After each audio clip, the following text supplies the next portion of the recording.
নমস্কার। যুক্তি তর্ক সঙ্গে অর্কই আপনাদের স্বাগত। আপনাদের সঙ্গে আমি অর্কপ্রভ সরকার। 9ই ডিসেম্বর ভারতের বিদেশ সচিব বিক্রম মিশ্রি ঢাকায় পৌঁছেছেন। তার কাউন্টার পার্টের সঙ্গে বৈঠক হবে, কিন্তু আমি কোনো রকম আশা দেখছি না যে বাংলাদেশ সরকার ভারত বিরোধিতার সুরকে নরম করবে। তার কারণ দেখুন, বিদেশ সচিবের সফরের ঠিক আগে চিন্ময় কৃষ্ণ প্রভুর বিরুদ্ধে এবং আরো 164 জনের বিরুদ্ধে খুনের মামলা দায়ের করেছে হেফাজতে ইসলামের একজন অনুসারী। ইউনূস সরকার চিন্ময় প্রভুকে ভয় পাচ্ছেন, কারণ চিন্ময় প্রভুর ডাকে যেভাবে লাখো জনতা সংখ্যালঘুরা একজোট হচ্ছেন, তাতে অন্তর্বর্তী সরকার এবং তার জঙ্গি সহযোগীরা মনে করছেন যে তাদের পরিকল্পনা বাস্তবায়িত হওয়ার অন্তরায় হিসাবে চিন্ময় প্রভু কাজ করবেন, তাই তাকে বিনা বিচারে জেলে পুরে রাখো। আমার তো মনে হয় যে চিন্ময় প্রভু জেলের মধ্যে খুনও হয়ে যেতে পারে, কারণ চিন্ময় প্রভুকে ইউনূস আর জঙ্গি সহযোগীরা ভয় পাচ্ছেন। ব্রিটেন বলছে, আমেরিকা বলছে, ভারত বলছে অন্যায় হচ্ছে, আইনের একটা কি বলবো আর কি, তাকে তো একটা সুযোগ দিতে হবে বিচারপতিদের সামনে নিজের বক্তব্য বলার। আইনজীবী পাওয়া যাচ্ছে না যারা চিন্ময় প্রভুর হয়ে সওয়াল করবেন, তাদের বিরুদ্ধে বিস্ফোরক আইনে মামলা করে দেওয়া হচ্ছে, খুনের মামলায় ফাঁসিয়ে দেওয়ার চেষ্টা হচ্ছে। কিন্তু ইউনূস সরকার যারা বলে আমরা আইনের শাসন, বিচার বিভাগের স্বাধীনতায় বিশ্বাস করি, কতটা নির্লজ্জ হলে এই ধরনের কথা তারা বলতে পারে। কথায় এক, কাজে এক। ফরেন অফিস কনসালটেশন এরা হচ্ছে একটা নির্দিষ্ট ফ্রেমওয়ার্ক, সেই ফ্রেমওয়ার্কের মধ্যেই বৈঠক করতে গেছেন আমাদের বিদেশ সচিব। তিনি সেখানে সংখ্যালঘু নিধনের কথা বলবেন, এটা ভারতের কনসার্ন, এবং জঙ্গি জিহাদিদের আস্ফালন, তাদের বিভিন্ন রকম ফতোয়া আমাদের উদ্বিগ্ন করছে, কারণ ভারত বাংলাদেশের দীর্ঘ সীমান্ত আছে। আপনাদের হোলি আর্টিজান কাফের ঘটনা কি ভুলে গেছি? 2016 সালে ঢাকার অভিজাত গুলশানে ঘটনাটা ঘটেছিল, ডিপ্লোম্যাটিক এনক্লেভ। এবং সেই ঘটনা যারা সংগঠিত করেছে তারা কিন্তু মোটামুটি উচ্চশিক্ষিত। ওদের একটা নর্থ ওয়েস্ট ইউনিভার্সিটি আছে, বেসরকারি বিশ্ববিদ্যালয়, সেখানকার কয়েকজন ছাত্র কিন্তু ওই ঘটনার সঙ্গে যুক্ত ছিল। তারপর হাসিনা সরকার এই মৌলবাদী জঙ্গিদের বিরুদ্ধে অভিযান চালায়, অনেককে ধরপাকড় করে, তাদের ইনফ্রাস্ট্রাকচার ভেঙে দেওয়া হয়, অনেকটা শান্ত হয়েছিল। কিন্তু ইউনূস এই অভ্যুত্থানের মাস্টার মাইন্ড ও আমেরিকার ডেমোক্র্যাট প্রশাসনের ডিপ স্টেট এবং আইএসআই এর সহযোগিতায় এই জুলাই অগাস্টের অভ্যুত্থান সংগঠিত করেছিল। এবং ও যে ক্ষমতায় আসতে মরিয়া যেন তেন প্রকারেণ, সেটা কিন্তু দিনের আলোর মতো স্পষ্ট। ইউনূস প্রথমেই বলেছিল যে তাকে 6 বছরের সময় দিতে হবে, তাই নির্বাচন করানোর কোনো রকম ইচ্ছা তার নেই। মুখে বলছেন যে সংস্কার করে নির্বাচন হবে। আরে সংস্কার করবে নির্বাচিত সরকার, তুমি শুধু একটা ফ্রি অ্যান্ড ফেয়ার ইলেকশনের ব্যবস্থা করো, ব্যাস, দ্যাটস অল। কিন্তু ইউনূস টাইম কিল করতে চাইছে, কারণ ও জানে বাংলাদেশের মানুষ এই অন্তর্বর্তী সরকারের উপর যারপরনাই ক্ষুব্ধ। নির্বাচন হলে এদের নাম ও নিশান থাকবে না। তাই জোর জবরদস্তি করে সেনার একটা অংশের সহায়তায় মানুষের উপর অত্যাচার করে, সংখ্যালঘুদের নিধন করে, ভারত বিরোধী জিগির তুলে তারা ক্ষমতায় থাকতে চাইছে।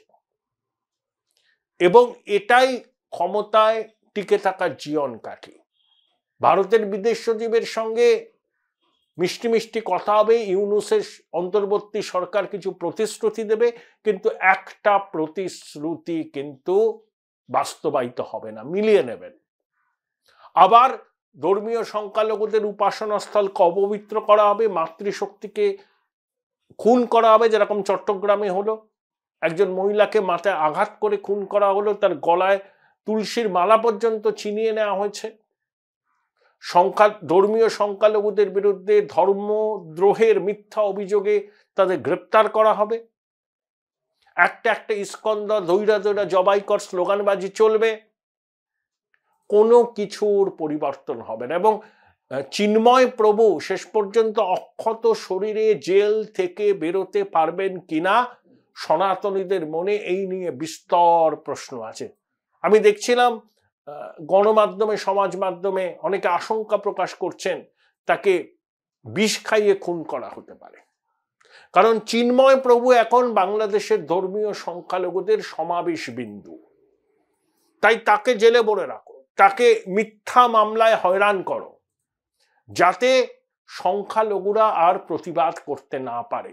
বুঝিয়ে দেওয়া, তোমরা যদি প্রতিবাদ করো তোমাদের অধিকার আদায়ের জন্য তোমাদেরও একই রকম পরিণতি হবে যেটা চিন্ময় প্রভুর হচ্ছে। তাই ভারতের বিদেশ সচিবের সঙ্গে বৈঠকে কিচ্ছু হবে না, কারণ ইউনূস সরকার জঙ্গি সরকার। শুনে নেন, জঙ্গি জিহাদিদের সমর্থন আছে এই সরকারের পিছনে। জঙ্গি মাহফুজ এই সরকারের অংশ। হেফাজত, জামাত, হিজবুত তাহরির এরা সরকারকে সমর্থন করছে। তাদের ঘোষিত লক্ষ্য হচ্ছে শরিয়া প্রতিষ্ঠা করা, গণতন্ত্রের মূলে কুঠারাঘাত করা, নারী স্বাধীনতাকে পায়ের তলায় পিষে মেরে ফেলা, করে শরিয়া চালু করা। এবং এই ন্যারেটিভটাকে এস্টাবলিশ করতে গেলে ভারত বিরোধিতাকে তীব্র করতে হবে, সেটাই করা হচ্ছে। দেখুন, ভারতীয় আগ্রাসন, ভারতীয় আধিপত্যবাদের বিরুদ্ধে খুব সরব কিছু লোক বাংলাদেশে, তারা আবার বলছে ভারতবর্ষে ধর্মীয় সংখ্যালঘুরা কেমন আছে সেটা আগে ভারত সরকারকে বলতে হবে। তারা অত্যাচারিত হচ্ছেন। জামাতের প্রতিনিধিরা চীনে গিয়েছিল। চীন সেখানকার উইঘুরু মুসলমানদের সঙ্গে কি ব্যবহার করে সেটা জামাতের নেতারা জানেন না, আমি বিশ্বাস করতে রাজি নই। কিন্তু যেহেতু চীনের সঙ্গে ভারতের সম্পর্কের টানাপোড়েন আছে, তাই চীনের কাছে গিয়ে ভিক্ষা করছেন যাতে তারা একটা ভারত বিরোধী অবস্থান নিয়ে এই জঙ্গি সরকারকে সমর্থন করে। কিন্তু সেখানে যারা শরিয়া চালু করতে চায়, চীনের মুসলমান উইগুরু সম্প্রদায়কে চীনের কমিউনিস্ট সরকার যেভাবে দমন পীড়ন করছে সে বিষয়ে তাদের মুখে কুলুপ। এই হচ্ছে দ্বিচারিতা। এরা কামাল আতাতুর্কের নাম শুনেছে কিনা জানি না, লেখাপড়া তো করে না, মাদ্রাসা শিক্ষায় কামাল আতাতুর্ক কার থেকে শুনবে। তিনি ওই টার্কির ক্যালিফেট শেষ করে গণতান্ত্রিক তুরস্ক তৈরি করেছেন। দেখুন, পৃথিবীতে মুসলিম জনসংখ্যা 200 কোটির বেশি। Join Indian Institute of Hotel Management now. Right choice, right decision. কিন্তু মুসলিম জনসংখ্যা কোথায় আছে? এশিয়ায় আছে, আফ্রিকায় আছে, কিছু ইউরোপে আছে। পাকিস্তানে 23 কোটি, বাংলাদেশে 17 কোটি, ইন্দোনেশিয়া 24 কোটি, ইরানে 8.5 কোটি, ইরাকে 4 কোটি, আফ্রিকার কিছু কান্ট্রিতে আছে। ভারত মুসলিম দেশ নয়, কিন্তু নন মুসলিম দেশ হিসেবে ভারতে 20 কোটি মুসলমান। আর মুসলিম কান্ট্রিগুলোর ওয়েলথ কোথায় আছে? Saudi Arab, Qatar, Kuwait, Bahrain, United Arab Emirates. তাদের পপুলেশন খুব কম। তাহলে মুসলিম বিশ্বের ওয়েলথ আছে গালফ কান্ট্রিগুলোতে, আর মুসলিম জনসংখ্যা ছড়িয়ে আছে অনুন্নত মুসলিম দেশগুলোতে। কিন্তু উন্নত গালফ কান্ট্রিগুলো মুসলিম বিশ্বের ভালোর জন্য এই অনুন্নত মুসলিম কান্ট্রিগুলোকে কোনো সহায়তাই করে না। তারা ব্যবসা বাণিজ্যের জন্য পশ্চিম দুনিয়ার সঙ্গে যোগাযোগ রাখে, ভারতের সঙ্গে যোগাযোগ রাখে, চীনের সঙ্গে যোগাযোগ রাখে। আর ওই সমস্ত দেশে কোনো গণতন্ত্র নেই, মত প্রকাশের স্বাধীনতা নেই। আপনি সরকারের স্বেচ্ছাচারী ভূমিকার বিরুদ্ধে কোনো প্রতিবাদ করতে পারবেন না, এমনকি সংবাদপত্রের সম্পাদককে চিঠি লিখতে পারবেন না, সমাজ মাধ্যমে পোস্ট করতে পারবেন না, রাস্তায় নেমে প্ল্যাকার্ড নিয়ে নীরবে প্রতিবাদ করতে পারবেন না। করলে আপনার চরম শাস্তি হবে, হয় সারা জীবনের জন্য জেলের ভিতরে, না হলে আপনার মাথায় বুলেট মেরে খুন করা হবে। তাই তারা প্রতিবাদ করতে পারেন না। তারা প্রতিবাদ কোথায় করেন? গণতান্ত্রিক ভারতে। প্রতিবাদ কোথায় করেন? এমানুয়েল মাকরের ফ্রান্সে। এটা হচ্ছে নিজের দেশের মাটিতে তারা প্রতিবাদ করতে পারছেন না। প্রতিবাদ করলে শাসকের নিপীড়নের মুখে পড়ছেন। কিন্তু প্রতিবাদ তো সচেতনতার ভাষা, মানুষ তো প্রতিবাদ করবে। তখন তারা প্রতিবাদ করছেন ভারতে, গণতান্ত্রিক ভারতে, এমানুয়েল মাকরের ফ্রান্সে, আমেরিকাতে, ব্রিটেনে। এটা হচ্ছে গ্লোবালাইজেশন অফ রিভেঞ্জ। পাকিস্তানের জঙ্গি শাহী এগুলো বোঝে? চীনের শাসকের বিরুদ্ধে প্রশ্ন তোলার ক্ষমতা আছে যে আপনারা উইঘুর মুসলিমদের সঙ্গে কি নিদারুণ অন্যায় অত্যাচার করেন? না, সাহস নেই। তারা কোথায় বলবেন যে ভারতে দু একটা ঘটনা ঘটলে এখানে সংখ্যালঘুদের নিরাপত্তা বিঘ্নিত হচ্ছে? ফ্রান্সে বলবেন, আমেরিকায় বলবেন। কারণ মুসলিম দেশগুলোতে তারা প্রতিবাদ করতে পারে না। আর মুসলিম ঐক্য বলে কিছু হয় না। মুসলিম দেশগুলোর মধ্যে লড়াইয়ে তখন তাদের ন্যাশনালিটি প্রিভেল করে।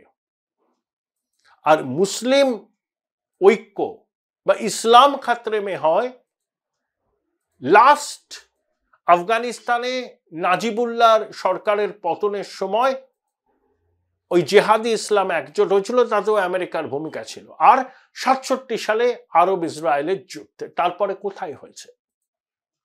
গালফ ওয়ারে অনেক মুসলিম দেশ আমেরিকার সহযোগী ছিল। ইরান ইরাকের মধ্যে লড়াই হয়েছে, দুটো মুসলিম দেশের মধ্যে লড়াই। কই সেখানে তো ইসলামী শরিয়া প্রতিষ্ঠার ডাক তো হয় না, হয় না তো। আফগানিস্তানের তালিবানদের সঙ্গে সেখানকার মুসলিম শাসকদের লড়াই হয়েছে। পাকিস্তানে তেহরিকে তালিবান পাকিস্তানের সঙ্গে পাকিস্তানের সেনা রেঞ্জার্সের লড়াই হচ্ছে। Brother fights brother. কোথায় সেখানে মুসলিম ইউনিটি, ইসলাম খাতরে মে হয়? কোথায় সেখানে ক্যালিফেট প্রতিষ্ঠা? এগুলো হচ্ছে সোনার পাথর বাটি, মানুষকে ভুল বোঝানোর কৌশল। সেটা বাংলাদেশেও হচ্ছে। জীবন জীবিকা বেঁচে থাকার অধিকারটাকে দূরে সরিয়ে রেখে কাল্পনিক শরিয়া প্রতিষ্ঠার জন্য বাংলাদেশের মানুষকে একজোট হতে বলছে হিজবুত তাহরির, হেফাজত, জামাত প্রমুখ।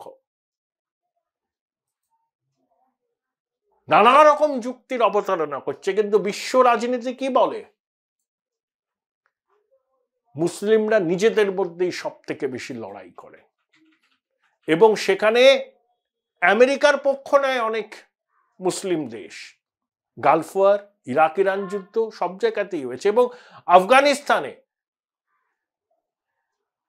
নাজিবুল্লাহ সরকারকে উৎখাত করবার জন্য আমেরিকার মদতে ওখানে সবাই অ্যাক্টিভ হয়েছিল। তাই এসব হচ্ছে সোনার পাথর বাটি। কিন্তু ইউনুস সরকার ইতিহাস থেকে তো শিক্ষা নেবে না। তাদেরকে ভারত বিরোধিতার সুরটাকে তীব্র থেকে তীব্র করতে হবে ক্ষমতায় টিকে থাকার জন্য। কারণ ওটাই তাদের আসল চাবিকাঠি। মানুষের চাহিদা পূরণ করতে তারা নিদারুণ ব্যর্থ। আমি শেখ হাসিনাকে কোনো সার্টিফিকেট দিচ্ছি না। তিনি নির্বাচনের নামে প্রহসন করেছেন, প্রতিবাদী কণ্ঠস্বরকে দমন পীড়ন করেছেন, কিন্তু তার আমলে মানুষ অন্তত খেয়ে পড়ে বেঁচে থাকতো। এখন মাছের বদলে মাছের কাঁটা কিনতে হচ্ছে, ভোজ্য তেল অমিল। তাহলে যারা জুলাই আগস্টের অভ্যুত্থানকে সমর্থন করে নতুন বাংলাদেশের স্বপ্ন দেখেছিলেন, তারা এখন কপাল চাপড়াচ্ছেন যে কি ভুল করলাম, জিহাদি জঙ্গিদের হাতে বাংলাদেশ তুলে দিলাম। এরা তো বাঙালি জাতীয়তাবাদকে মানে না, মুক্তিযুদ্ধকে অস্বীকার করে, ভাস্কর্যকে ভেঙে গুড়িয়ে দেয়, সংখ্যালঘুদের নিধন করে, মহিলাদের অধিকারকে সংকুচিত করতে চায়।